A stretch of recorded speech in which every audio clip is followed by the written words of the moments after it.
Estamos de volta, agora com a competência 3 da disciplina de estoques do curso técnico em administração. Neste momento, a gente vai estudar sobre o dimensionamento de estoques e os seus níveis. É importante levar em consideração que, ao definir a política de administração de estoques, alguns pontos têm que ser pensados. Por exemplo, a meta estabelecida pela empresa quanto ao tempo gasto para atender o cliente. Definir qual vai ser o giro desse estoque. Definir o espaço a ser utilizado, ou seja, vai utilizar a central de distribuição, vai utilizar depósito, vai utilizar armazém, e qual vai ser a lista de material que vai ser estocado.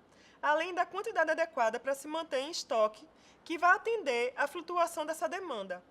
Ou seja, a partir daí, é importante prestar atenção que tanto a questão da aquisição, o tempo de aquisição e da quantidade desse pedido depende da gente conhecer a demanda.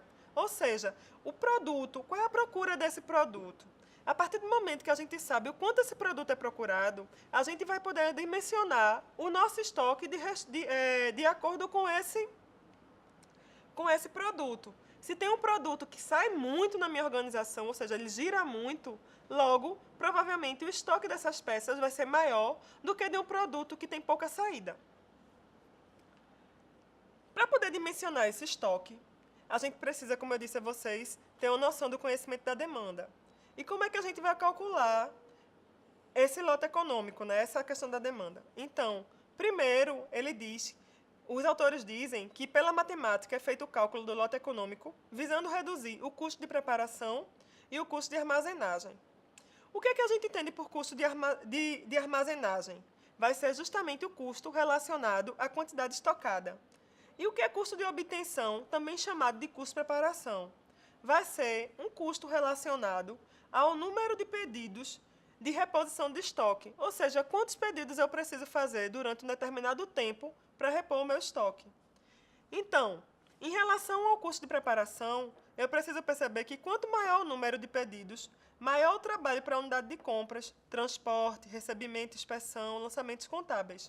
Se os lotes de compra forem maiores, menor será o custo dessa preparação. Quanto ao custo de armazenagem, eu vou ter que levar em consideração que quanto maiores os lotes de compra, aí eu vou ter um maior custo, onde é que eu vou armazenar essa quantidade maior que foi comprada. Então, maior vai ser o estoque médio, maiores os juros sobre o capital investido em estoque, maior o aluguel do espaço do almoxarifado e maior o custo de mão de obra e custo de seguro contra incêndio. Além de saber seu dimensionamento, a gente tem que saber os níveis de estoque. Os níveis de estoque, eles vão ser aqueles que determinam as ações da reposição ou de cautelas a serem tomadas quanto às quantidades armazenadas. No livrinho de vocês vão perceber que tem um plano cartesiano, certo? Onde vai ter o eixo das ordenadas e das abscissas. No eixo da abscissa, a gente vai levar em consideração o tempo decorrido da demanda do estoque. Já no eixo das ordenadas, ele vai representar a quantidade de unidades consumidas ou que foram adquiridas.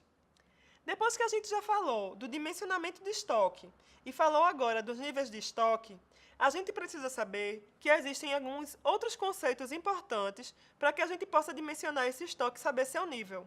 O primeiro é o tempo de ressuprimento. O objetivo do tempo de ressuprimento é minimizar os custos de manutenção de estoques, mas sem correr o risco de não atender a demanda. A ideia é achar o nível adequado de estoques para cada material ou produto. Ou seja, para isso, vai ser necessário que o estoque seja controlado e que seja determinado um ponto de reposição. Eu não falei para vocês que o tempo de ressuprimento ele tem uma sigla que é TR. Quando você for ver posteriormente alguma fórmula, você vai saber que TR vai estar relacionado ao tempo de ressuprimento. Outro conceito importante que nós vamos ver é o ponto de reposição, que a sigla é PR. O ponto de reposição vai ser calculado multiplicando a taxa de consumo pelo tempo de ressuprimento. Ele vai ser definido quando o saldo do estoque estiver abaixo ou igual a determinada quantidade, que vai ser chamada de ponto de pedido. Por quê? Porque você tem que levar em consideração quanto tempo o teu fornecedor leva para poder te fornecer esse material. Então, se ele leva 3 semanas, você ainda tem que ter um estoque de 3 semanas para poder atender o seu cliente sem correr o risco de faltar algum material, porque o teu processo ainda está em trânsito. O teu produto ainda está em trânsito. Como eu falei para vocês, a gente falou que vai ter um valor mínimo. Então, outro conceito vai ser o estoque mínimo. O estoque mínimo vai ser aquela quantidade mínima que você vai ter para poder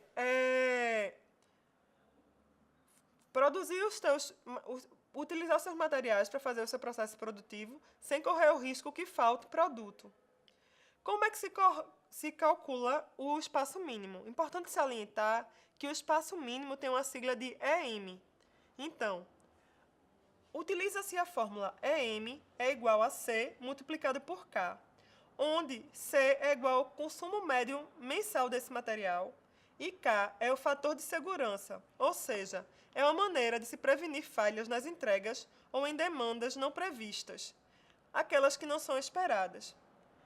Por exemplo, se eu quero ter uma segurança, de que a falha vai ser apenas de 10% no nosso estoque, o número vai ser de 0,9, porque 10% não equivale a 0,1, então eu vou multiplicar, esse meu K vai ser de 0,9, porque eu só quero ter 10%, correr um risco de 10% de que possa faltar material. Falamos do estoque mínimo, mas também é importante falar do estoque máximo. O estoque máximo tem uma sigla de EMAX. Vai ser o resultado da soma do estoque de segurança, que a gente já viu na competência anterior, com a quantidade pedida. Então, é importante também dimensionar o estoque máximo, porque uma grande quantidade de estoque vai gerar mais custo de armazenamento, vai gerar perda, porque parte desse estoque pode ter prazo de validade. Então, se você não dimensiona bem, você corre o risco do seu material se tornar perecível antes de ser utilizado. E assim ele estraga. Vimos estoque máximo, estoque mínimo, tempo de ressuprimento, ponto de reposição. Mas também é importante saber que o gráfico que vai falar, que vai mostrar como esses pontos ocorrem num processo de materiais, é um gráfico chamado dente de serra. No gráfico dente de serra, você vai ver como ocorre o consumo desse estoque e como vai acontecer essa reposição. É importante saber que esse gráfico ele é uma ferramenta muito importante para uma adequada gestão do estoque, porque vai se poder fazer relações matemáticas necessárias para conhecer e controlar as atividades de reposição desse estoque. A partir desse gráfico, é possível ter a noção de que um determinado item foi consumido em quantidades iguais a cada mês, uniformemente, chegando a 0, por exemplo. A partir daí, percebe que esse gráfico ele apresenta as seguintes características. Não vai existir alteração de consumo durante o tempo T. Não existem falhas administrativas que provoquem um esquecimento ao solicitar a compra. O fornecedor da peça nunca atrasa a sua entrega e nenhuma entrega do fornecedor foi rejeitada pelo controle de qualidade. Ou seja, para que esse gráfico a gente analise ele, é como se tivesse uma condição ideal, onde nenhum fornecedor simplesmente atrasasse o seu pedido e, consequentemente, isso fosse gerar uma consequência para você, assim como também cada período da sua produção vai ocorrer a mesma quantidade da anterior. Por isso que ele vai parecer um dente de serra. Vai existir um consumo máximo, que vai estar no início, e aí vai decaindo até que vai chegar no estoque mínimo, e aí vai haver uma reposição, aí ele chega no estoque máximo e vai caindo uniformemente, formando como se fossem os dentes de uma serra ou de um serrote. Como vocês podem ver aqui na figura, o que eu acabei de falar para vocês. A quantidade em estoque, o tempo e o estoque real e a reposição desse estoque. Além do dente de serra, outro conceito importante é o lote econômico de compra sem faltas. Esse é um método utilizado para determinar a quantidade de um lote que pode oferecer o menor custo do pedido, bem como o menor custo de armazená-lo. A partir daí, a gente vai saber o número ideal desses pedidos que devem ser feitos e a quantidade ideal de cada lote. No livrinho de vocês, tem uma fórmula a respeito desse lote. Pois bem, falamos desses pontos, mas ainda falta falar sobre a previsão e avaliação da demanda de estoques. Demanda de um produto vai ser considerado ou definido como o volume total que seria comprado por um grupo de consumidores em uma área geográfica definida, em um período de tempo determinado, em um mercado de trabalho definido, mediante um programa definido de marketing.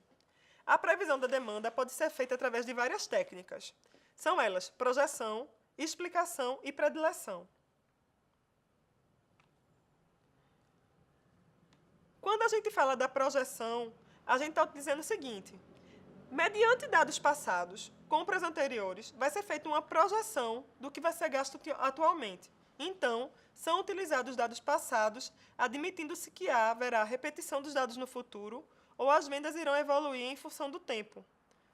É claro que esse tipo de técnica ela precisa de cálculos para poder ser realizada. Através das informações que você obtém, você utiliza fórmulas para poder chegar a um determinado resultado. A outra técnica é a explicação. Ela também ocorre mediante cálculos. Ela vai utilizar leis de correlação e regressão e vai associar essas leis de correlação e regressão a vendas passadas e outras variáveis de evolução conhecida ou que são previsíveis. Por fim, nós temos a predileção.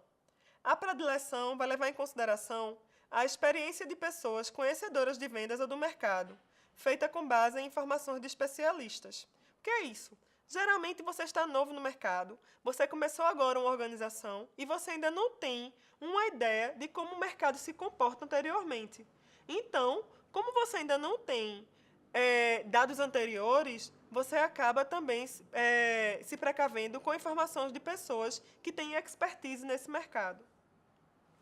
É importante salientar que um fator que vai estar diretamente relacionado a essa previsão de demanda vai ser o dimensionamento do seu estoque de segurança, que já foi falado desde a competência número 2.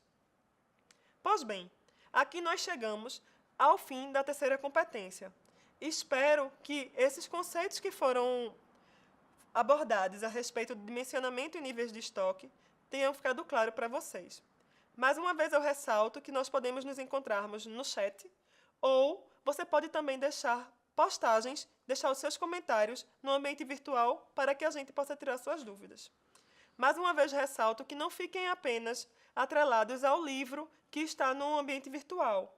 Pesquisem na internet, pesquisem outros materiais que possam lhe ajudar a compreender melhor os níveis de estoque e seus dimensionamentos. Até a próxima.